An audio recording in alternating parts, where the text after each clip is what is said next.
Aisha, Aishvi in Ashwin. Sakka vaikkum palagaram. Adukku Aishvi in Ashwin. Election counting டே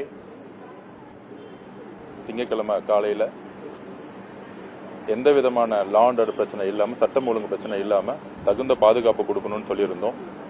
குறிப்பாக voting டே அன்னைக்கு குறிப்பாக தமிழக வெற்றி கழகத்துடைய வேட்பாளர்கள் ஹார்பர்ல சின்னோர் அசோக்குமார் அவர்கள் பூத் பக்கத்திலேயே திரு சேகர்பாபு அவர்கள் தன்னுடைய போனை ஒரு கத்தி மாதிரி காமிச்சு வேட்பாளருடைய வயிற்றுல வச்சு மிரட்டினாரு. அந்த ஃபுட்டேஜ் எல்லாமே நீங்க பார்த்திருப்பீங்க. அதுக்கப்புறம் சைதாப்பேட்டையில் வழக்கறிஞர்கள் தாக்கப்பட்டு கொலை மிரட்டல் கொடுத்துட்டு இருக்காங்க திமுக திரு மா சுப்பிரமணியன் முன்னாள் அமைச்சர் அவர்கள். அதுக்கப்புறம் ரீசெண்டா ஸ்ரீரங்கத்தில் சகோதரர் ரமேஷ் அவர்கள் வேட்பாளர் அலுவலகம் தமிழக வெற்றி கழகத்துடைய அலுவலகம் எரிக்கப்பட்டுச்சு. எல்லா பேனரும் கிழிக்கப்பட்டுச்சு. முக்கியமா எங்களுடைய தலைவருடைய பேனர்லாம் எங்க இருக்கோ அதெல்லாம் கிழிக்கப்பட்டு தூக்கி எறியப்பட்டுச்சு. இதெல்லாம் திமுக தன்னுடைய தோல்வியினுடைய அச்சத்துல எங்களுடைய வேட்பாளர்களை மிரட்டுறதும் ஆபீஸ கொளுத்துறதும் இந்த மாதிரியான ஒரு தோல்வி பயத்தை திமுக வேட்பாளர்களுக்கான அச்சுறுத்தலை கொடுக்க ஆரம்பிச்சிருக்காங்க.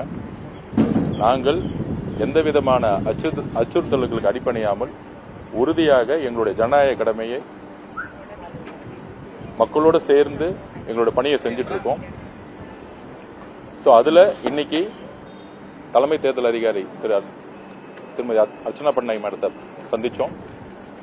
சிவனானந்த் சார் சந்திச்சோம். அதுல எங்களுடைய கோரிக்கை என்னன்னா, முக்கியமா 62 கவுண்டிங் சென்டர்ஸ் இருக்கு.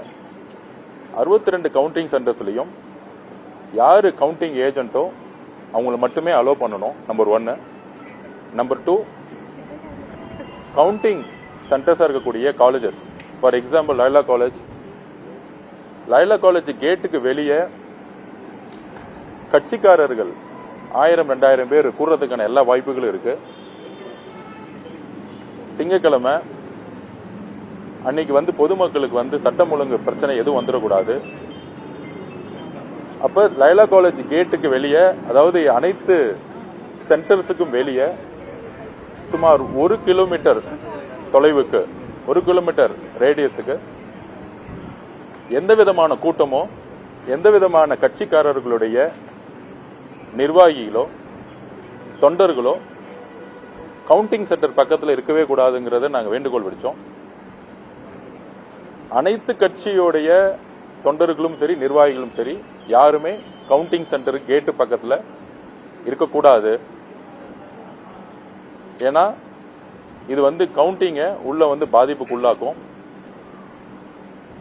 லைலா காலேஜுக்கு வெளியே பப்ளிக்கோட மூவ்மெண்ட் டிராபிக் அதிகமா இருக்கக்கூடிய ஏரியா. அது மாதிரி குயின் மேரிஸா இருக்கட்டும், அண்ணா யூனிவர்சிட்டியா இருக்கட்டும், ரோட்ல 2000, 3000, 5000 பேர் இருந்தாங்கன்னா அது பப்ளிக்கு டிஸ்டர்பன்ஸ் ஆகும். அதுக்கப்புறம் திமுக மாதிரி இருக்கக்கூடிய கட்சிகள் உள்ள இருந்து தகவல் கொடுத்து ஏதோ ஒரு கலவரத்தை உருவாக்கக்கூடிய ஒரு சூழ்நிலை வாய்ப்பு இருக்கு. அதனால கவுண்டிங் சென்டர்ஸ் பக்கத்துல 1 கிலோமீட்டருக்கு யாருமே இருக்கக்கூடாது அப்படிங்கறத நாங்க பதிவு பண்ணோம். இது பப்ளிக்குக்கும் சரி போக்குவரத்துக்கும் இடைஞ்சலா இருக்கக்கூடாதுன்னு நாங்க சொல்லியிருக்கோம். ஈவினிங் 6 மணிக்கு மேல வெற்றி பெற்ற வேட்பாளர்கள் அந்தந்த கட்சியில போய் அவங்க தொண்டர்களோட கொண்டாடலாம். இதை தமிழக வெற்றி கழகம் பொதுமக்களுக்கு எந்த விதமான இடையூறும் ஏற்படக்கூடாது, கவுண்டிங் நேர்மையான முறையில் எந்த விதமான அச்சுறுத்தலுக்கும் நடக்கக்கூடாதுன்னு சொல்லியிருக்கோம். நம்பர் 1. நம்பர் 2, ஒவ்வொரு ரவுண்டும் எண்ணி முடிக்கப்படும் பொழுது அப்பொழுதே அதுக்கான ரிசல்ட்டை சொல்லணும்னு நாங்கள் சொல்லியிருக்கிறோம். கடைசி ரவுண்ட்ல சொல்லக்கூடாதுன்னு சொல்லியிருக்கோம். அது இது வரைக்கும் நாங்கள் கடைபிடிக்கிறதா பண்ணியிருக்கோம்னு சொல்லியிருக்கோம், பண்றோம்னு சொல்லியிருக்காங்க, மேடம் சொல்லியிருக்காங்க. அதுக்கப்புறம் வந்து போஸ்டல் ஓட்ஸ்ல வந்து நிறைய லெட்ஜர் இல்லாம வந்து போஸ்டல் ஓட்ஸை வந்து கொண்டு வர பாக்குறாங்க. நாங்க சொல்லியிருக்கோம் வேட்பாளர்களுக்கு வந்து லெட்ஜர் காப்பியோட போஸ்டல் ஓட்ஸை வந்து கொடுக்கணும். லெட்ஜர் காப்பியில என்னெல்லாம் இருக்கோ அந்த போஸ்டல் ஓட்டை மட்டுமே வந்து கணக்கில் எடுத்து எண்ணப்படணும்னு சொல்லியிருக்கோம். இந்த 3 கோரிக்கையை தான் வச்சிருக்கோம். திருச்சியில வந்து யாரு வந்து தமிழக வெற்றி கழகத்தை ஆபீஸ் எரிச்சாங்களோ, யாரு உண்மையா எரிச்சாங்களோ அது காவல்துறைக்கு தெரியும். அவங்களை கண்டுபிடிச்சு கைது செய்யணுங்கிறத நாங்க சொல்லியிருக்கிறோம். பெயரளவுக்கு கண் துடைப்புக்காக கைதை வந்து நாங்க வந்து ரிக்வஸ்ட் வச்சிருக்கோம். இந்த 3 கோரிக்கையும் உடனடியாக வந்து சரி செய்ய சொல்லியிருக்கோம். அதுல முக்கியமான கோரிக்கை 1 கிலோமீட்டருக்கு யாருமே எந்த கட்சிக்காரர்களும் கவுண்டிங் சென்டர் கேட்டுக்கு வெளியே நிக்க கூடாதுங்கிறத நாங்க பதிவு பண்றோம். பொதுமக்களுடைய பாதுகாப்புக்கும் சரி, கவுண்டிங் வந்து அமைதியான முறையில் நடக்கிறதுக்கும் சொல்லியிருக்கோம். இதுதான் இன்னைக்கு மேடம் கூட டிஸ்கஷன்.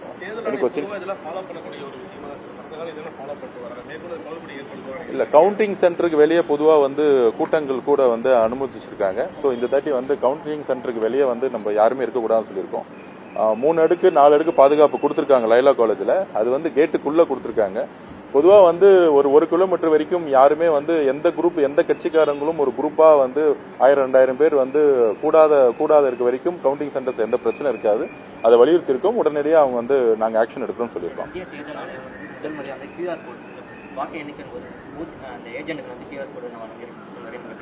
இல்ல, இது நாங்க ஆல்ரெடி வலியுறுத்தினது தான். கவுண்டிங் சென்டர்ல கவுண்டிங் ஏஜென்ட்ஸ் வரை யாருமே இருக்கக்கூடாதுன்னு சொல்லியிருக்கோம்.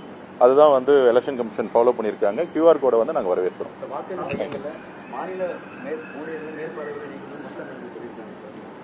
சுப்ரீம் கோர்ட் வந்து உத்தரவு வந்திருக்கு. அவங்க மம்தா போட்ட கேஸ்ல வந்து சொல்லியிருக்காங்க அது மாநில அளவில் பணியாற்ற அது ஒரு அனுமதிக்கணும். இல்ல, இன்னைக்கு ஆர்ஓஸ் எல்லாமே மாநில அளவில், தமிழ்நாட்டை பொறுத்த வரைக்கும் மாநில அளவில் இருக்கிறவங்க தான் இருக்கிறாங்க. ஸோ அதனால தமிழ்நாட்டை பொறுத்த வரைக்கும் எந்த பிரச்சனை இல்லை. குறிப்பா வெஸ்ட் பெங்கால்ல அந்த இஷ்யூஸ் அவங்க ரைஸ் பண்ணியிருக்கிறாங்க. கண்டிப்பா வந்து எங்களை பொறுத்த வரைக்கும் ஒரு நேர்மையான ஒரு தேர்தலை வந்து நடத்தணும். கண்டிப்பா மம்தா பானர்ஜி மேடம் உடைய குரலுக்கு நாங்க வந்து செவிசாய்க்கிறோம்.